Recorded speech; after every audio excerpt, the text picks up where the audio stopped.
Okay, welcome to Let's Talk with Shaun and Luke.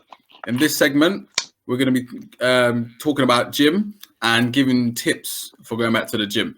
So we have a guest on the show as well who also is into gym a lot.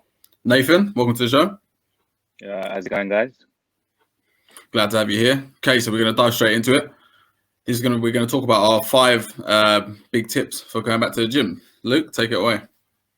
Okay, so the first tip that we've got is don't go mad. So when the gyms reopen, obviously you've not trained. Some people would have trained for like 3 months because we've been in lockdown and stuff. Don't go mad and think you can lift or you're as fit as what you used to be if you've not done anything. Some people have been quite lucky; they've had like weights and stuff to like use, and they've been obviously going for runs and stuff and keeping themselves fit. But some people haven't done anything for 3 months, so don't go in there thinking if you can bench 100 kg before, you're going to be benching 100 kg again, because you're not. And the common thing will be that you'll start lifting these heavy weights and you're going to cause an injury straight away. So just making sure that the first couple of weeks, if you've not done much, just get yourself back into it. So don't start too light, not baby weights, but start at a decent weight, and just work up your reps and work up your form. Making sure that you're keeping your form as good as you can. Watching yourself, getting people to watch you, film yourself, and just start progressing your weights up slowly. Same with your cardio. Don't go mad on the first week, because you'll just burn yourself out straight away. Take it nice and steady. First 2 to 3 weeks, and just don't go mad. Anyone else want to fill in with that? Yeah, no, you've got anything to add to that? No, you're definitely right. Just don't go crazy, because your body's just not going to be obviously used to it. It needs to wake up, be a bit more sensible, leading up into returning back to the gym. Yeah, 100%. Awesome. Number 2. So number 2, stick to a plan. So that can be training or diet. This is just general, really. I believe you should do this anyway, but definitely, when you first go in, don't just start lifting, random stuff, because again, you're just going to cause an injury. Stick to a plan. Write down what weights you're lifting and stuff, so you know that you're slowly progressing. You're slowly, building your weight stuff up. Stay with your cardio, so you can see that you're slowly progressing and stuff. And just have a look at your diet. The last 3 months, it's been hard for everyone. It's been really difficult for everyone. So a lot of people have been getting down. So you've been eating, more takeaways and more bad food and stuff. But just have a look at your diet. You don't have to, restrict your calories, so you're not eating anything. And if you're trying to put on weight, you don't have to eat all the food that you can possibly find. It's just finding what's right for you. But speak to the personal trainers in the gym. Speak to online coaches and stuff. And if you don't have a clue about diets and stuff, and just get a bit of an idea, and then you can use that diet, use that training to really see a really good progression. If that's building muscle, if that's losing weight. Anyone else want to jump in? Anything to add to that one? What do you think? Yeah. So definitely, the diet is probably the most hardest thing. If anything, the most hardest thing, because they say 30% to go to your goals. 30% is actually, the training that you're actually doing, and the other 70% is actually the diet. So the diet is the main important thing. Lifting weights or training or whatever you're doing is the easiest thing, but the diet is the hardest thing. But speak to some people. The good thing that you probably got now is the internet, so you can find loads of articles.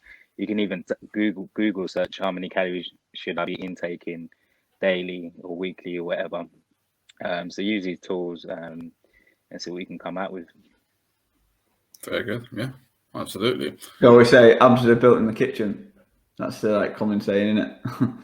But hasn't worked for me just yet, but I hope so. But like Nathan said, just there is loads of stuff on the internet, and that's the really good thing about social media and stuff now as well. But there's loads of stuff on there, so just have a look and just make sure that you're aware of how many calories your body needs and stuff. And next one. Do you remember next one? Yeah, number 3. Set your goals. So set some goals.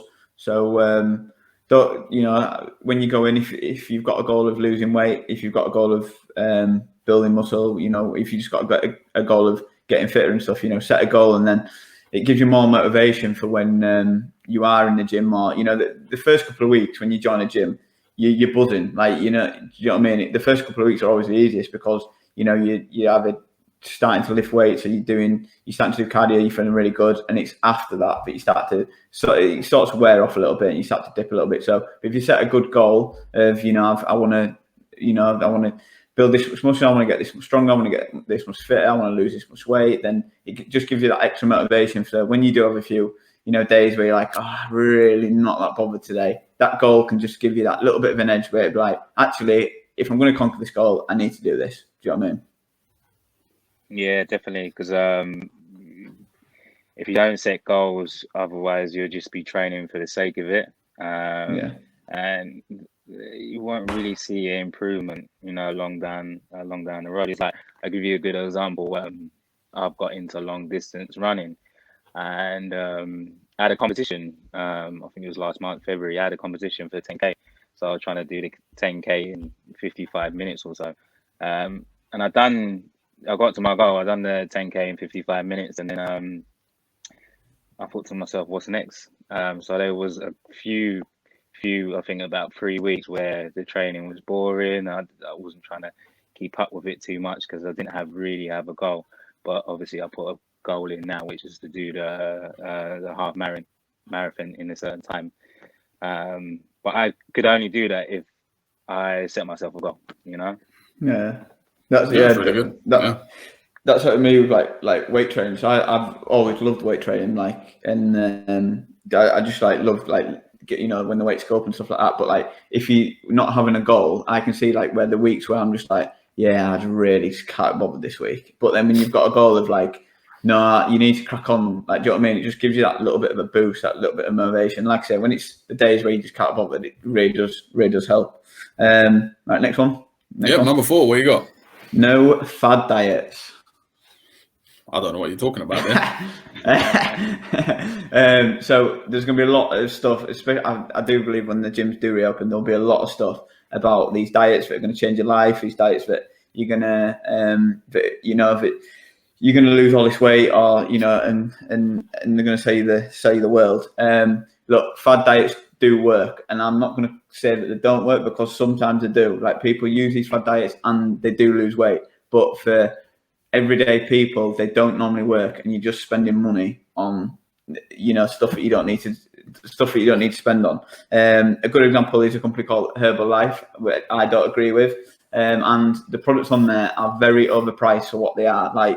The protein, I think we worked it out, it was for a bag of protein it was £36, where on another website that I use on my protein it was £15. So it's literally this exact same product for half the price. So just have a look, when these fad diets and stuff, and just do what works for you. And it's with these fad diets. So you've got all these diets like keto diets and then high carb, high protein diets and everything. Just do what works for you. Intermittent fasting is another one, but and that's what I mean to say. There's no bad diet. It's just do what's right for you. Do you know what I mean? And what's right for your life and stuff.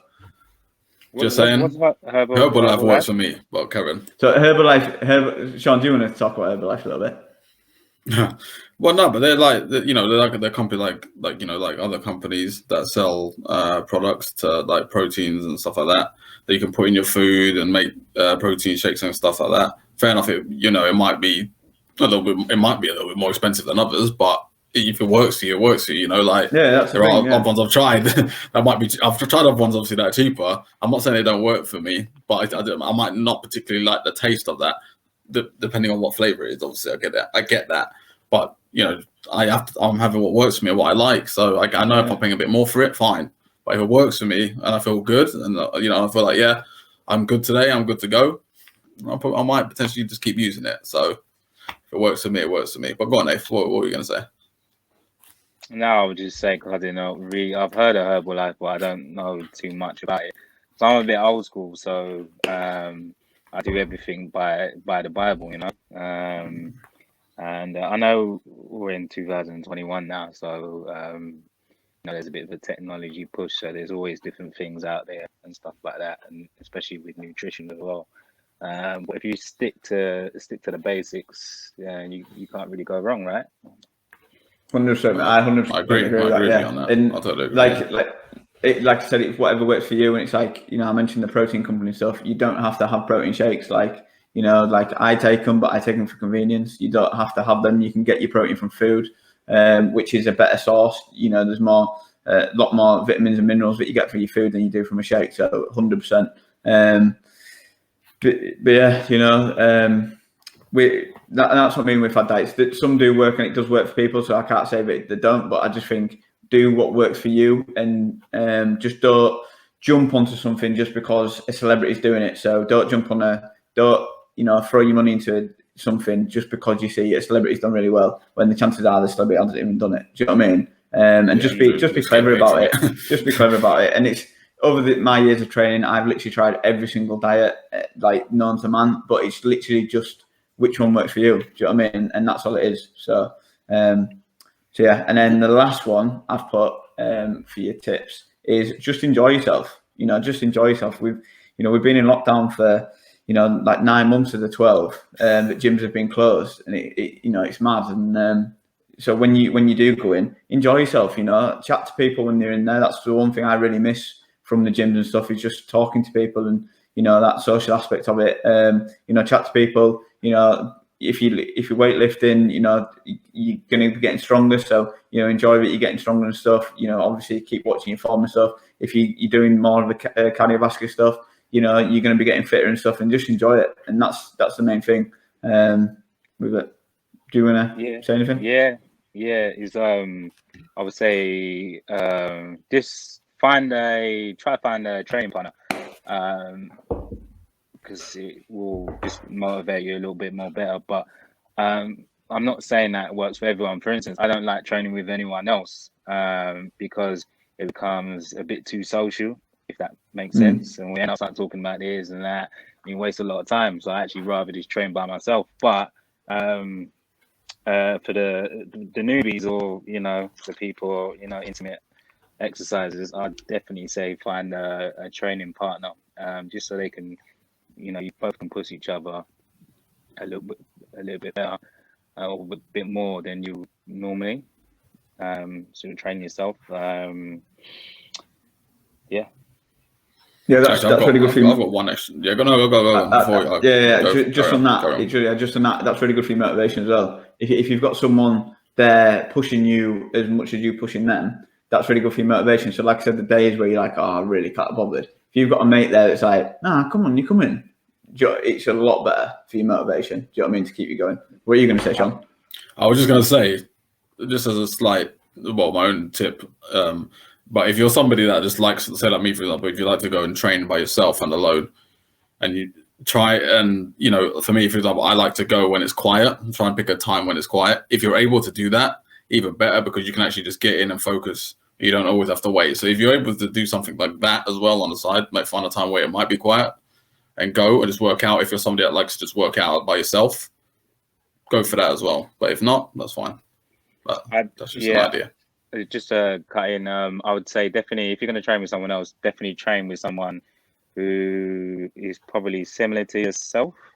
And the reason why I say that is because when I was doing a bit of training, I used to train with a colleague, who was competing. He does bodybuilding. I can't remember what weight category he's going to compete in, but I used to train with him. And my only problem is he was lifting super heavy. So I was always a few paces behind him. So it didn't really work very well. As opposed to I used to train with someone that does CrossFit. And that works a lot more better for me because I'm doing a mix between cardio and weights. And I was absolutely perfect. But do try and pick train with someone that's like similar to yourself, and I mean similar as in, like, you know, height, weight, and stuff like that. And I see a lot of guys training with girls. That's fine. That's absolutely fine. But I think you both need to, you know, be realistic, because I see a lot of the guys, they're doing squats with 80 kg on their back, And then the girl was going to train, or it's her turn, and she just had the bar, and she's doing her squats just with the bar, empty bar, and she's struggling. That's not really good training. So yeah, definitely find someone, the perfect person to train with. Good points.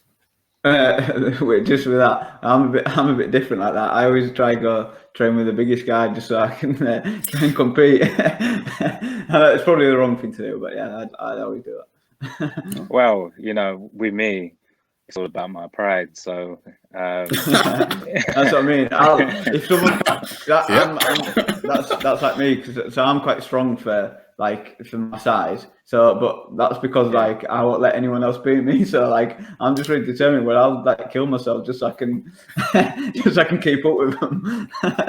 I'll tell you a quick story actually. I must have been about 16. Yeah, I think I was about 16 or 17. This is way before I got into the fitness world, and then I used to go to the gym quite local to me, and I went into the gym and I thought I knew what I was doing, but I didn't. And I think I was doing lat raises on the cable machine, and there was a guy, he was using it. I said, "Oh, excuse me, mate, how many sets you got left?" And he said, "Oh, I've got a couple sets left." And I said, "Oh, cool, I'll wait." So I waited there now, and then the weight that he was, I'd done the exact same exercise as him, and the weight that he had it was quite low. So I thought, you know what, let me just turn it up. So I took out the pin and put it on heavier, and I was struggling to lift it up. So the guy goes, no, stop, just stop. And he took the pin out and he said, "Let go and let me show you how to do it." And he showed me how to do it. I was using a baby weight and I was still struggling. So I got humbled very, very, very, very quickly, and I learnt my lesson from that day. That's a good point, to be fair. That's a great tip, Nate. Great tip. Yeah, just the form. But we pretty much mentioned that. But yeah, form is key. Make sure your form's key, because you're just going to cause an injury, or you're not actually targeting the muscle that you wanted to target. So the form is really important, and that's something that I've learned in my later years. Because when I was younger, my form was horrendous. Like Mr. Half Rep, we used to know someone, Mr. Half Rep, didn't we, Shaun? So make sure that. Go on. Yeah, I was just about to say, I always go on the rule of if you do a set and you do one, say if you do a set of 3 and you're doing a certain exercise, and you're on your last set, your reps, and you're doing reps of 10, for instance, 8, 9, and 10 should be the hardest, and your form should start to deplete. Yeah, and that means you're going through a good, you're having a good workout. If your form is off from the get-go, then there's no point of doing it, because I don't know, it's too much. It's just too much, and because you're not hitting the muscle. You're not hitting the muscle you want to hit. Do you know what I mean? Yeah, because the sort of industry I was in previously, I used to go around and used to walk around the floor on the gym floor, and then I could spot probably about, let's say the gym floor has 20 people, and I could spot about at least 15 or 16, 17 people that have incorrect form. And you help one person, and then you go around to the next person, you help them, and by the time you've done a full circle, they've gone back to normal and they've gone back to their old form. It's because you can't spend that much time with people and stuff like that. But just go on YouTube, look at tutorials and how to do the basics. Yeah, look at this one. Look at this one, for example, on tips. No, honestly, because when I work in the gym, and young lads and deadlifts, that's the worst. That's the most common one for me. Young lads and deadlifts is terrible, and their backs literally just arching over. You can hurt yourself. Like, seriously, hurt yourself. You put a heavy weight on, and that's like really good point. So just make sure your form's just spot on, because you don't want to hurt yourself, and that's the thing. That if you do hurt yourself, you're only you're only stopping your development. Do you know what I mean? So you're going to injure yourself, and then you can't train for a couple of weeks. Do you know what I mean? So you're not going to progress towards your goal. That's a good tip. Very good tip. Good technique. Yeah. Good technique. Yeah. Awesome. That's it. It's about all my tips, isn't it? Yeah, fantastic. Okay. Thank you very much for joining us. Make sure you check out the tips that Nathan and Luke have put together. Don't worry about mine. But yeah, thank you for joining us. Check out on YouTube on Let's Talk with Luke and Shaun. Also on the Instagram page and Facebook page, same thing. And yeah, thank you very much for joining us. Yeah, thanks guys, and thanks Nave. Thank you very much, cool. Dave. Thanks, cheers.